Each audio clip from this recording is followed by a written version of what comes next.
They're back. I'm a psychopath, I'm a killer.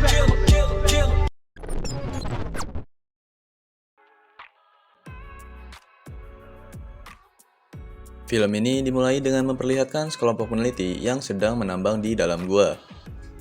Mereka berada 800 kaki di bawah permukaan tanah. Mereka sangat bersemangat dan terus menggali gua tersebut.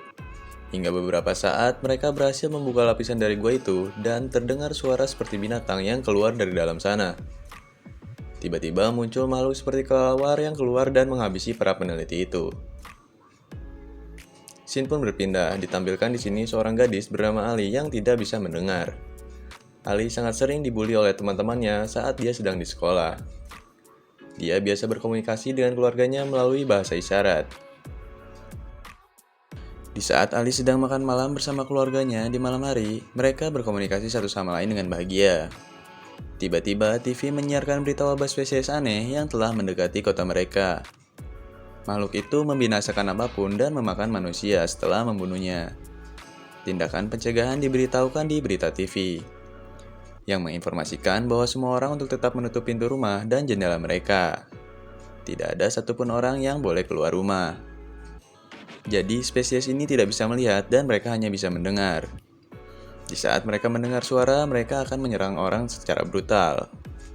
Di sini Ali mengatakan bahwa lokasi paling terancam berada di ibu kota, dikarenakan tempat paling ramai dan berisik berada di sana. Keluarga Ali pun bergegas untuk pergi dari kawasan mereka dan mencari pedesaan yang sunyi. Mereka pun bergegas dan bersiap-siap untuk pergi. Tetangga mereka bernama Glenn ikut menemani mereka. Dia juga membawa senjata untuk melindungi dirinya dari spesies tersebut selama di perjalanan. Mereka mulai menancap gas dan pergi ke arah pedesaan. Di tengah perjalanan, ada orang asing yang datang ke depan mobil mereka. Sambil menodongkan pistol, dia mencoba merebut mobil karena panik akan wabah ini. Glenn tanpa ragu menembak orang itu hingga terjatuh. Keluarga itu pun memilih untuk pergi dan melanjutkan perjalanannya. Saat di perjalanan, ternyata ada kemacetan yang tidak bisa membuat mobil bergerak sama sekali. Glenn pun berkata, kita tidak pernah akan sampai jika tetap menunggunya di sini. Jadi Glenn memutuskan mengambil jalan pintas ke daerah perhutanan. Tiba-tiba saat sedang mengendarai, beberapa rusa muncul di depan mobil Glenn. Glenn yang panik mencoba menancap rem hingga membuat mobilnya terperosok ke arah jurang. Kecelakaan ini membuat Glenn terluka parah, dan kakinya ternyata tersangkut di dalam mobil. Ayah dari Ellie berjuang untuk membantunya tetapi tidak berhasil. Kemudian makhluk aneh ini pun datang akibat adanya suara dari anjing peliharaan keluarga ini. Anjing pun mulai menggonggong saat merasakan makhluk ini akan datang. Seperti yang diceritakan bahwa suara dapat menarik makhluk ini. Jadi mereka mulai bergerak menuju suara gonggongan anjing. Makhluk ini langsung menyerang setiap sudut mobil. Glenn yang mendengar akan hal itu mulai menembak dan melindungi mereka, menggunakan senjatanya yang membuat makhluk ini pergi ke arah suara tembakan dari Glenn. Yang akhirnya, Glenn mengorbankan dirinya untuk keluarga ini. Tak henti di situ, karena anjing yang terus bersuara, makhluk ini pun kembali menyerang mobil. Ayah dari Ellie pun berpikir bahwa hal terbaik adalah mengorbankan anjing ini demi menyelamatkan keluarganya. Jadi, dia mengeluarkan anjing itu dari mobil. Menyaksikan kejadian itu, Ali mulai menangis. Tetapi, dia tahu tidak ada pilihan lain kecuali itu. Di sini, mereka memutuskan berkomunikasi menggunakan bahasa isyarat. Dan itu membuat mereka jauh lebih aman karena tidak akan bersuara. Mereka mulai bergerak maju dengan berjalan kaki. Sesampainya di atas bukit, mereka melihat ada sebuah rumah. Saat sudah sampai, mereka melihat rumah itu ditutupi dengan pagar yang sangat tinggi. Seorang wanita tua keluar dari rumah itu dan mencoba menembakkan senjatanya agar mereka semua pergi dari area rumahnya. Mendengar suara berisik dari wanita tua itu, seketika makhluk ini pun datang dan menyerangnya. Dan wanita ini pun menemui ajalnya dalam sekejap. Rumah wanita tua itu benar-benar kosong dan tidak ada orang lain yang tinggal selain dirinya. Dan keluarga Ali pun memutuskan untuk tinggal di tempat ini. Karena tidak ada pintu masuk, mereka melihat ada pipa saluran pembuangan di luar rumah wanita tua itu. Di saat Ali dan adiknya melewati pipa itu, ada ular derik yang menunggunya di dalam sana. Mereka pun panik dan mencoba agar tidak bersuara. Karena suara yang dikeluarkan dari ular derik ini, membuat makhluk ini pun terpancing. Dengan sekejap mata, makhluk ini masuk ke dalam pipa dan membunuhnya. Beberapa makhluk ini mencoba menyerang dan menggigit kaki dari Ibu Ellie saat dia sedang melewati pipa saluran pembuangan. Ayah Ellie pun merasa panik dan mencoba sebuah ide untuk menyalakan mesin traktor agar makhluk itu semua pergi dan mengejar suaranya. Dan ternyata rencana itu pun berhasil. Tak butuh waktu lama, setelah mereka semua berhasil keluar dari pipa, anggota keluarga itu pun segera masuk ke dalam rumah. Sesampainya di dalam rumah, mereka melihat bahwa luka dari kaki Ibu Ellie sangat parah. Akibatnya, tubuhnya menjadi panas dan wajahnya yang memucat. Tetapi, sayangnya di rumah ini tidak ada obat atau antibiotik apapun. Ellie dan ayahnya memutuskan untuk pergi keluar dan mencari antibiotik. Saat pergi keluar, mereka tidak menemukan satu orang pun manusia di luar sana. Hanya ada keheningan di mana-mana, dan menyisakan bekas kekacauan sebelumnya. Mereka pergi ke toko klinik dan mulai mencari obat antibiotik. Ternyata ada banyak sekali mayat yang tergeletak di toko perlengkapan medis itu. Ellie yang sedang mengamati menyadari bahwa makhluk itu bertelur di setiap mayat yang telah mati. Itulah faktanya kenapa makhluk ini terus bertambah banyak. Di sini, Ellie yang ketakutan mulai berteriak dengan kencang. Akibatnya, makhluk ini mendatangi mereka berdua. Ayah Ellie mencoba menyalakan alarm agar makhluk ini tidak bisa fokus kepada satu suara. Sambil mencari kesempatan, mereka berdua langsung berlari keluar dari toko. Setelah berhasil keluar dari toko, mereka bertemu dengan seorang pendeta yang sangat aneh. Pendeta itu berkata kepada mereka, "Jadilah bagian dari jemaatnya." Tapi ayah Ellie menolaknya dan tetap melanjutkan perjalanan untuk pulang. Terlihat bahwa pendeta itu tidak berlidah dan sangat aneh. Ellie dan ayahnya datang ke rumah setelah beberapa saat. Mereka memberikan antibiotik kepada Ibu Ellie, yang membuatnya merasa lebih baik. Ellie juga mempunyai teman bernama Rob.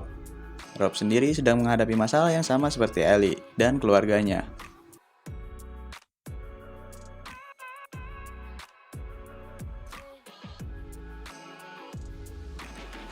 Saat menghubungi dia, Rob memberitahu Ellie bahwa orang tuanya telah dibunuh oleh makhluk ini. Tapi entah bagaimana, dia masih bisa bertahan. Rob pun mengatakan kepada Ellie bahwa dia akan pergi ke utara. Karena di sana ada tempat yang dinamakan perlindungan, di mana banyak orang yang tinggal dan selamat di sana. Ellie pun mencari tahu melalui internet bahwa spesies makhluk ini tidak dapat bertahan dalam cuaca yang dingin. Jadi, dia berpikir kemungkinan bertahan hidupnya akan lebih besar jika dia pindah ke daerah Kutub Utara.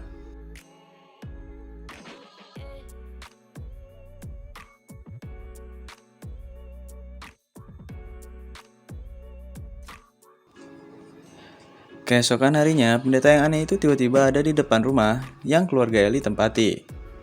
Ada juga anggota lain yang ikut bersamanya. Dia kembali memaksa agar Ellie bergabung menjadi jemaatnya. Sekali lagi, di sini ayah Ellie sangat menolak apa yang pendeta itu inginkan. Dan sang pendeta itu sangat tertarik kepada Ellie.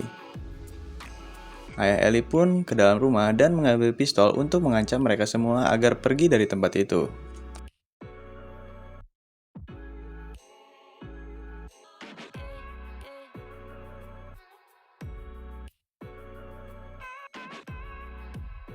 Melihat hal itu, pendeta dan kelompoknya pun akhirnya pergi.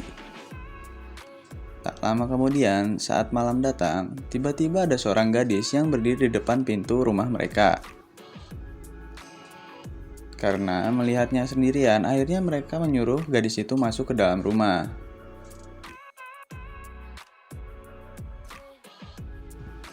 Dan ternyata sang gadis itu telah dipasang alarm oleh kelompok dari pendeta itu, yang membuat suara bising pun terdengar keras. Akhirnya, para makhluk ini pun mencoba menyerang dan masuk ke dalam rumah. Spesies itu menyerang rumah ini dengan bertubi-tubi. Karena mendengar suara alarm, ayah Ellie pun mencoba menghentikan suara itu dengan mengambil handphone tersebut dan memasukkannya ke dalam air. Sementara, di saat yang sama, kelompok pendeta yang lain mencoba menculik Ellie. Sang nenek mencoba mengejarnya dan menangkap mereka. Dia memutuskan untuk berteriak agar makhluk itu menyerang mereka semua. Terkecuali Ellie yang selamat dan dia melarikan diri. Di sini, sang nenek pun menjadi korban dari serangan ini.